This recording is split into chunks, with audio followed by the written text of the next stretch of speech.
just relentless. Yeah. They were relentless. New video obtained by the Ingram angle reveals just how far Special Counsel Jack Smith's team will go in their investigation into Donald Trump. Body cam video worn by officers called to the home of a Georgia Trump co-defendant shows the aftermath of his encounter with FBI agents there to reportedly serve a grand jury subpoena. Former Black Voices for Trump director Harrison Floyd says he was going home with his daughter when men wearing suits looking like they, quote, popped out of the show Better Call Saul started running at him. I started yelling at one of them, like, who the do you think you are? You haven't seen any badge, you haven't told me anything, I don't know who you are. Grabbing, touching me. And then one of them who's on the stairs has he goes like this, and he has a pistol in his hand. I never saw a badge. Yeah. I saw a gun though. Floyd was then arrested and charged with assaulting one of those agents. And joining me now is his attorney, Chris Kucheroff. Chris, thanks for being with us. Your client's accused of body slamming one of those agents, knocking him backwards with his body. That's the allegation. What can you tell us? If you read the police report, I mean, that's something that came out of I think WAPO published that. I don't know where they got it from. They should have retracted that. But at the end of the day, if you look at the police report, it's odd to say the least, because remember, these are two FBI agents. They're law enforcement. And if you look at the state police report, remember, Harrison called the police when these strange people came up to his house and followed him.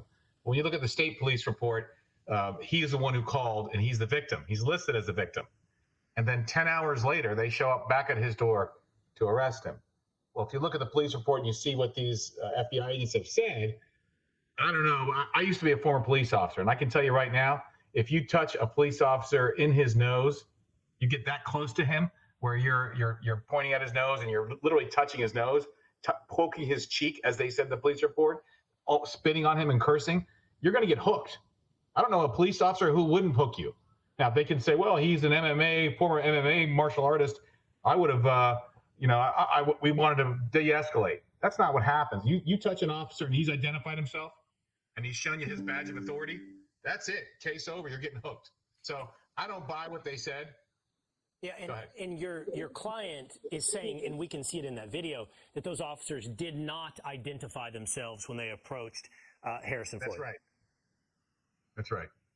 Yeah, I mean, that's what you're supposed to do, especially if you're in a suit, in a plain clothes suit. Your job is, as an officer, is you walk up and you say, listen, I'm an officer with such and such a department, and you have to have your badge and gun out. That's why you see detectives, even on shows, wearing badges around their neck. Yeah, and I want to clarify for the audience, the video that we're seeing on our screen is that second visit you referenced.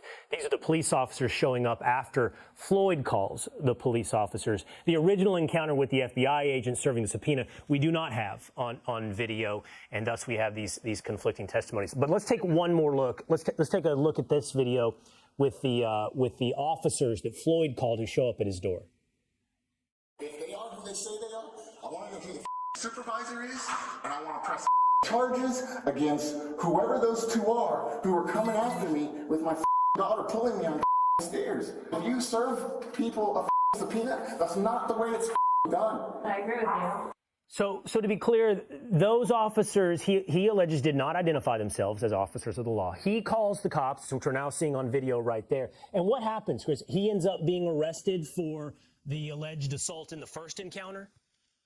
Right, and that's the odd thing is they have the state police arrest him for a state crime, and then just shortly before, that was 10 hours after he made the report. So you can imagine his surprise that he now gets arrested. And then knowing how embarrassing it must look to the FBI to have the state police make the arrest, shortly before the court case in Maryland in the state level, we got a phone call to say they're dismissing that case and they're going to indict him federally. And so he's got misdemeanor charges pending right now at the federal level, and I've heard that they want to now upgrade it to a felony. So it's crazy to me. I mean, like I said, no police officer worth his salt, even an FBI agent, is going to do this type of shenanigan. I call it a shenanigan. It's very suspicious that they didn't make the report themselves. All right, Chris, we really appreciate you being with us tonight, sharing this story and that video with our audience. Thank you.